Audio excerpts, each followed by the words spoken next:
ጤና ይስጥልን። ይህ ባና ሚዲያ ነው። ከባና ሚዲያ ለዛሬ ያዝናቸውን ዘገባዎች አሁን ማስደመጥ ጀመርን። አበይት ነጥቦቹን በቅድሚያ ባላማጣ ከተማ ከህዝብ ጋር ውይይት ያካሂዱ የትግራይ ጊዜያዊ አስተዳደር ፕሬዝዳንት ሌተናል ጀነራል ታደሰ ወረደ የመጨረሻ ማስጠንቀቂያ ተሰጣቸው። ጀነራል ታደሰ የተሰጣቸው የመጨረሻ ማስጠንቀቂያና በቀጣይ ለመውሰድ ያሰቡት እቅድ ምን እንደሆነ እናስደምጣቸዋለን። የኤርትራ፣ የሱዳን፣ የአፋር፣ የትግራይና የአማራ ህዝብ ተወካዮች በአንድ ጠረጴዛ ዙሪያ እንዲቀመጡ ያደረገ መድረክ ተካሂዷል። የመድረኩ ዓላማና በብልጽግና መንግስት የፈጠረው ስጋት ምንድነው? በዝርዝር ይዘነዋል። ለሰባተኛው ጠቅላላ ምርጫ 2 ወራት ገደማ ቢቀሩትም የምርጫው ሂደት ገና ከጅምሩ በከባድ ያስገዳጅነት ጥላ ስር መውደቁ ተሰማ። የብልጽግና ስርዓት የምርጫ ቦርድ አዋጅ በመጣስ የተሳሳተ እርምጃ መውሰድ ጀምሯል። እነግራቸዋለን። አሜሪካና እስራኤል ኢራን ላይ እንደ ቀልድ የጀመሩት ጦርነት በአጭር ቀናት ይጠናቀቃል ተብሎ ቢታሰብም አሁን ላይ ግን አድማሱን አስፍቶ በርካታ ሀገራትን ወደማይወጣ ቅርቃር ውስጥ እየተከተተ ይገኛል። የትራምፕ የ48 ሰዓታትም ሌላ ጉድ ይዞ መጥቷል። እነዚህና ሌሎች ዜናዎችን እናስደምጣቸዋለን። አብራችሁን ቆዩ። በ2011 ዓ.ም በኢትዮጵያና ኤርትራ መካከል የተጀመረው የሰላም ግንኙነት በወቅቱ ዓለም አቀፍ አድናቆትን ቢያተርፍም በመሬት ላይ ግን የትግራይ ህዝብና አመራርን ያላሳተፈ ግልጽነት የጎደለው የሴራ ፖለቲካ ውጤት እንደነበረ አሁን ላይ የሚወጡ መረጃዎች ማሳያ ናቸው። የብልጽግና መንግስት መሪዎቹ በአውሮፕላን ወደ አስመራ እየተመላለሱ ከፕሬዝዳንት ኢሳያስ አፈወርቂ ጋር የጠበቀ ወዳጅነት ሲመሰርቱ፣ ስምምነቱ ግን በሁለቱ መሪዎች የግል ፍላጎት ላይ የተመሰረተ እንጂ ህዝብንና ተቋማትን ያሳተፈ አልነበረም። በተለይም የድንበር ማካለሉን ጉዳይ በቀጥታ የሚመለከተው የትግራይ ህዝብና በወቅቱ የነበረውን የክልሉ መንግስት ስለ ስምምነቱ ይዘትና ስልታዊ ግቦች ምንም አይነት መረጃ እንዳይኖራቸው ተደርጎ ነበረ። የ2011 እርቅ የህዝብ ለህዝብ ግንኙነትን ከማጠንከር ይልቅ የትግራይን ህዝብ ህወሓት ለብቻ የመነጠል ስትራቴጂ እንደነበረው ይነገራል። ስምምነቱ ከተፈረመ በኋላ በሁለቱ መሪዎች መካከል የነበረው ግንኙነት ከመደበኛ ዲፕሎማሲያዊ አልፎ ወታደራዊና ደህንነታዊ ይዘት መያዙ እርቁ ለሰላም ሳይሆን ለቀጣይ ጦርነት ዝግጅት እንደነበረ ማሳያ ሆኖ ይጠቀሳል። በወቅቱ የትግራይ ህዝብ ይህ እርቅ እኛን ያገለለና ለጥፋታችን የሚዶልት ነው በሚል ከፍተኛ ተቃውሞና ጥርጣሬ ሲያሰማ ነበረ። መንግስት ግን ይህንን ህዝብ ስጋት ሰላም የማይፈልጉ ኃይሎች ጩኸት በማለት ለማጣጣል ሞክሯል። ይሁን እንጂ ከጥቂት ዓመታት በኋላ በ2013 ዓ.ም የተቀሰቀሰው አውዳሚ ጦርነት፣ የኤርትራ ሰራዊት በትግራይ ላይ የፈጸመው ወረራ የ2011 እርቅ መሰረቱ ሰላም ሳይሆን የትግራይን የማዳከም ሴራ እንደነበረ ለዓለም አረጋግጧል። ታዲያ ህዝብን ያላሳተፈ እርቅ መጨረሻው ጦርነት መሆኑን የተረዱት የሰሜን ህዝቦች ሰላማቸውና አንድነታቸውን ለማጠንከር ጽምዶ በሚል አንድነታቸውን ጀምረውታል። መጋቢት 12 ቀን 2018 ዓ.ም በሱዳን ከሰላ ከተማ የተጀመረውና ባላማጣ የቀጠለው የህዝቦች የዲፕሎማሲያዊ ጽምዶ ዳዴ ከማለት አልፎ አሁን ላይ ማንም የማይደፍረው ግዙፍ የሰላም ግንብ እየሆነ መጥቷል። ይህም የኤርትራ፣ የሱዳን፣ የአፋርና የትግራይ የአማራ ህዝቦች ተወካዮች በአንድ ጠረጴዛ ዙሪያ እንዲቀመጡ በማድረጉ ልዩ ያደርገዋል። ይህ መድረክ ለዓመታት በ4 ኪሎ መንግስትና በባዕዳን አጀንዳዎች ተገንብቶ የነበረው የጥል ግድግዳ በመናድ ህዝቦች በቀጥታ መነጋገር እንደሚችሉ ያሳየ የመጀመሪያው ደፋር እርምጃ ነበረ። መጋቢት 13 2018 ዓ.ም ባላማጣ ከተማ በተደረገው መድረክ የትግራይ፣ የአማራና የአፋር ተወካዮች መጨመራቸው የግንባሩን ስፋትና ስልታዊ ጥንካሬ አሳይቷል። ይህ የሰሜን ኃይሎች ጥምረት መሬትን ለመቀራመት ሳይሆን በጋራ ለመልማት ያለ መንግስት ደላላነት ህዝቦች የራሳቸውን ችግር በራሳቸው መፍታት መጀመራቸውን፣ ቀጠናውን ከውጪ ጣልቃ ገብነት በጋራ ለመጠበቅ መስማማታቸውን የሚያሳይ ነው። ይህ የህዝቦች አንድነት በ4 ኪሎ ለሚገኘው የብልጽግና መንግስት ራስ ምታት ሆኖበታል። ምክንያቱም መንግስት አንዱን ክልል ከሌላ አንዱን ህዝብ ከጎረቤት ሀገር ጋር በማጋጨት ስልጣኑን ለማቆየት የሚጠቀምበት ስልት ዋጋ አጥቷል። ክልሎችና ጎረቤት ሀገራት በቀጥታ መግባባት መጀመራቸው የፌዴራል መንግስቱ ግንኙነት ብቻውን የመዘወር አቅሙን አሳጥቶታል። የታሪክ ድርሳናት እንደሚያሳዩት የሰሜን ኃይሎች ትግራይ፣ አማራና ኤርትራ በአንድ ግንባር መቆም በአዲስ አበባ ለሚገኝ ማንኛውም መንግስት የስልጣን መቆያ ዘመኑ ማብቂያ ምልክት ነው። ጠቅላይ ሚኒስትር አብይ አህመድ በተደጋጋሚ የአፋርን መሬትና የባህር በር ጥያቄ እንደ ፖለቲካ መሳሪያ ቢጠቀሙባቸውም አሁን እየታየ ያለው የአፋር፣ የትግራይና የአማራ አንድነት ግን ይህንን ስሌት አምክኖታል። ህዝቡ ከመሬትና ከባህር በር በላይ ህልውናና ሰላሙን እንደሚያስቀድም ለዓለም አሳይቷል። የሰሜን ኃይሎች አንድነት ዳዴ ማለቱን ጨርሶ አሁን በጽኑ እግሩ መቆም ጀምረዋል። ይህ ጥምረት በ4 ኪሎ ላይ የፈጠረውን መደናገጥ መንግስት የኃይል አማራጭ እንኳን እንዳያስብ እያደረገው ይገኛል።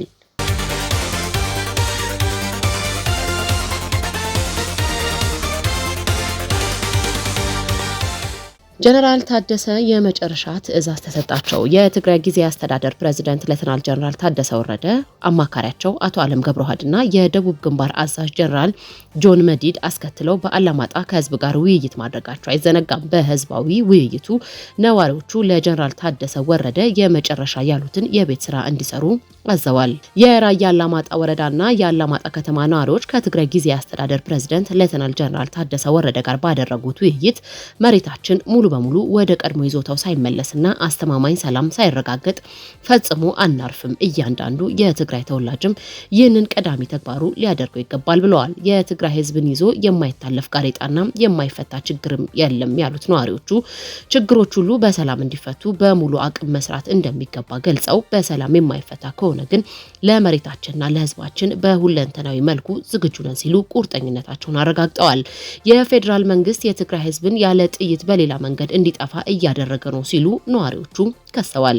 መድኃኒት፣ ነዳጅና ምግብ በመከልከል እንዲሁም የኢኮኖሚ ክበባ በማድረግ ህዝቡን እየተበተነ መሆኑን በመጥቀስ እኛስ በዚህ ጉዳይ ላይ ምን እያደረግን ነው? የሚመለከታቸው አካላትስ ግልጽ ሊያደርጉት አይገባም ወይ ሲሉ ጠይቀዋል።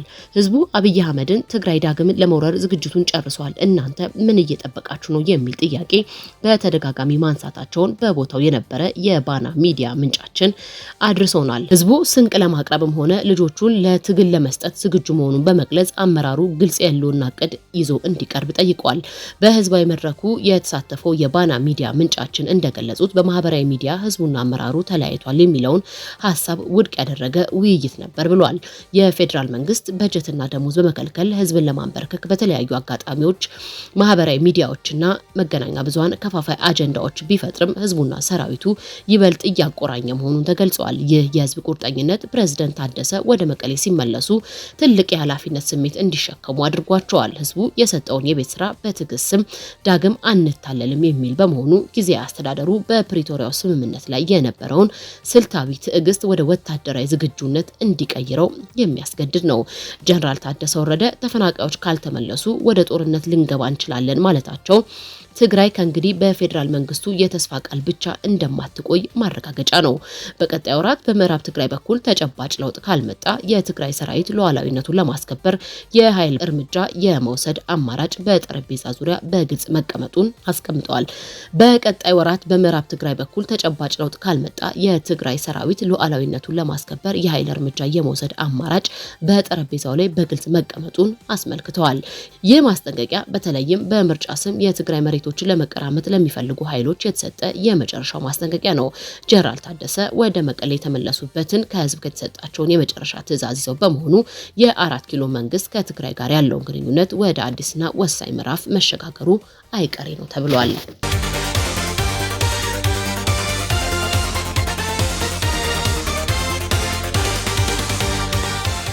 ለሰባተኛው ጠቅላላ ምርጫ 2 ወራት ገደማ ቢቀሩትም የምርጫው ሂደት ገና ከጅምሩ በከባድ አስገዳጅነት ጥላ ስር መውደቁ እየተገለጸ ነው። የሲቪል ሰርቪስ የመንግስት ሰራተኞች በገዢው ብልጽግና ፓርቲ በወረደ ጥብቅ መመሪያ መሰረት የመራጭነት ካርድ እንዲያወጡ መለያ ቁጥራቸውንም እንዲያስመዘግቡ በግዳጅ እየተደረገ መሆኑን ዋዜማ ራዲዮ ዘግቧል። በፌዴራልና በክልል ከተማ አስተዳደሮች የሚገኙ የመንግስት መስሪያ ቤቶች ሰራተኞቻቸው ሙሉ በሙሉ የምርጫ ካርድ እንዲያወጡ ጥብቅ ማስታወቂያ የሚሉ የውስጥ መመሪያዎችን አስተላልፈዋል። ሰራተኞች ካርድ ካወጡ በኋላ የመለያ ቁጥራቸውን ለመስሪያ ቤቱ ተጠሪዎች የማሳወቅ ግዴታ ተጥሎባቸዋል።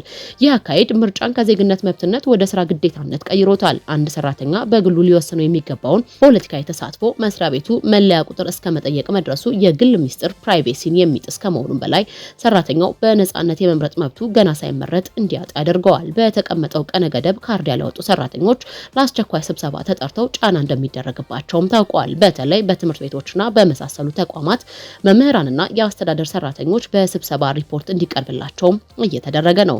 ስብሰባን እንደ ማስፈራሪያ በመጠቀም የመንግስት የፖለቲካ ስጋት ቁልጭ አድርጎ ያሳየ ነው ተብሏል። ስብሰባን እንደ ማስፈራሪያ መጠቀም የመንግስትን የፖለቲካ ስጋት ቁልጭ አድርጎ ያሳየ ነው ተብሏል። ዜጎች በነጻነት ማሳመን ያቃተው ገዢው ፓርቲ በመንግስት ሰራተኛ መተዳደሪያ ደሞዝና ስራ ላይ ጫና በመፍጠር ቁጥር ለመሰብሰብ መሞከሩ የምርጫውን ተአማኒነት ገና ካሁኑ አደጋ ላይ ጥሎታል። የምርጫ ቦርድ ሰብሳቢ ሜላተወርቅ ኃይሉ ኃይሉ ዜጎች በመሰረታዊ አገልግሎቶች ጭምር እንዲገደዱ መረጃ እንደደረሳቸው ይድርጊት እንዲቆም ማሳሰባቸው ይታወሳል። በአዋጅ ቁጥር 1394 ህዝባር 2017 መሰረት የምርጫ ቅስቀሳና ትምህርት መስጠት የሚችለው ቦርዱ ብቻ ነው። መንግስት የቦርዱን ስልጣን በግልጽ በመጋፋት በራሱ መዋቅር ቅስቀሳና ግዴታ ውስጥ መግባቱ የህግ የበላይነት መላላቱን ያሳያል። ቦርዱ ይቁም ቢልም በመሬት ላይ ያለው እውነታ ግን ሰራተኛው ባለቆቹ ጫና ውስጥ መሆኑ ነው። ይህ ደግሞ ቦርዱ ሂደቱን የመቆጣጠር አቅሙን እንደሌለው ማሳያ ነው። በመንግስት መስሪያ ቤቶች የሀገረ መንግስት ግንባታ በሚል ሽፋን የሚሰጡ ስልጠናዎች ሰራተኛው ካርድ ማውጣት የዜግነት ግዴታ እንደሆነው እየተነገረው ይገኛል። የዜግነት ግዴታና የፓርቲ ፍላጎት ተደባልቀው መቅረባቸው ሰራተኛውን ግራ እንዲያጋባም አድርጎታል። ዲሞክራሲያዊ ሀገር የሚገነባው በነጻነት እንጂ በጥብቅ ማስታወቂያ ባለመሆኑ ይህ አካሄድ በሂደት የሚመሰረተውን መንግስት ህዝባዊ መሰረት እንዳይኖረው ያደርገዋል ተብሏል። የሲቪል ሰርቪስ ሰራተኛው በስራው ዋስትናና በምርጫ ካርድ መካከል እንዲመርጥ መገደዱ የሰባተኛው ጠቅላላ አገራዊ ምርጫ ሂደት ፍትሐዊነት ላይ ጥልቅ ጥቁር ነጥብ ጥሏል። በ4 ኪሎና በክልል ከተሞች ከሚታየው ይህን ያስገዳጅነት ሩጫ የምርጫ ውጤትን አስቀድሞ ለመወሰን የሚደረግ ስልታዊ እንቅስቃሴ መሆኑንም ያመለክታል።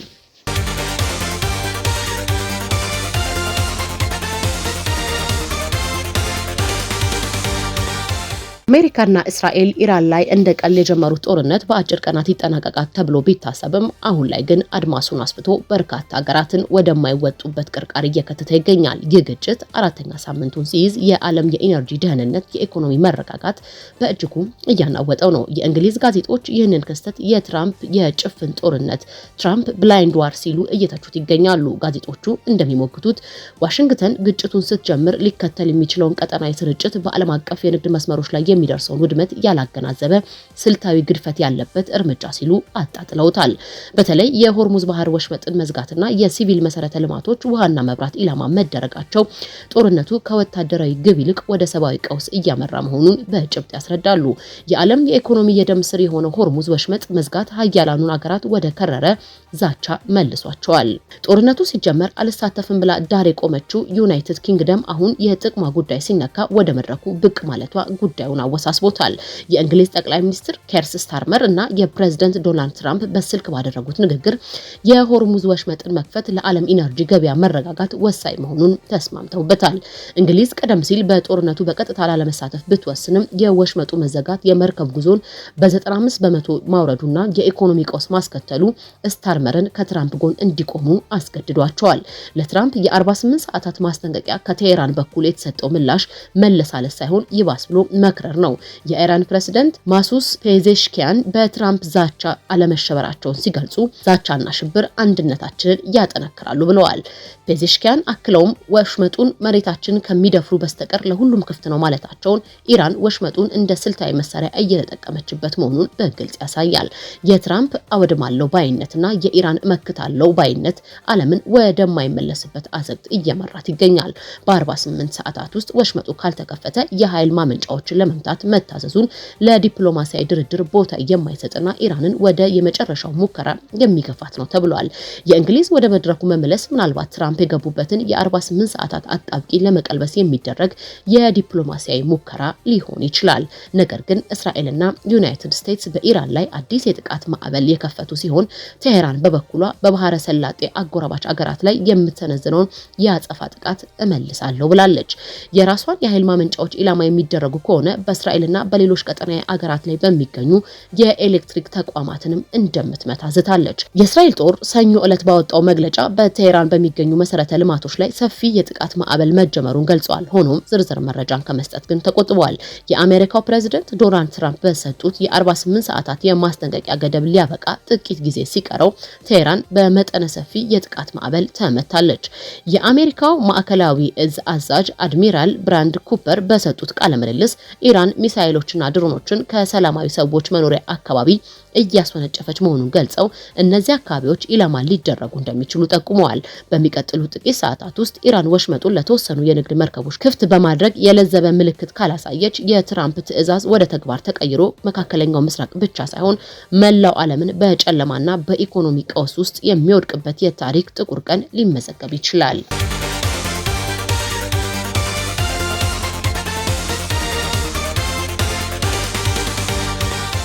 የተከበራችሁ የባና ሚዲያ ተከታታዮች ለዛሬ ያዝናቸው ዜናዎች እነዚህን ይመስሉ ነበር። ስለተከታተላችሁን ከልብ እናመሰግናለን። መረጃዎቻችን ለሌሎችም እንዲደርሱ ቪዲዮውን ላይክ እና ሼር ማድረጋችሁን እንዳትረሱ። ለቻናላችን አዲስ የሆናችሁ ደግሞ ሰብስክራይብ በማድረግ የቤተሰባችን አካል ይሁኑ።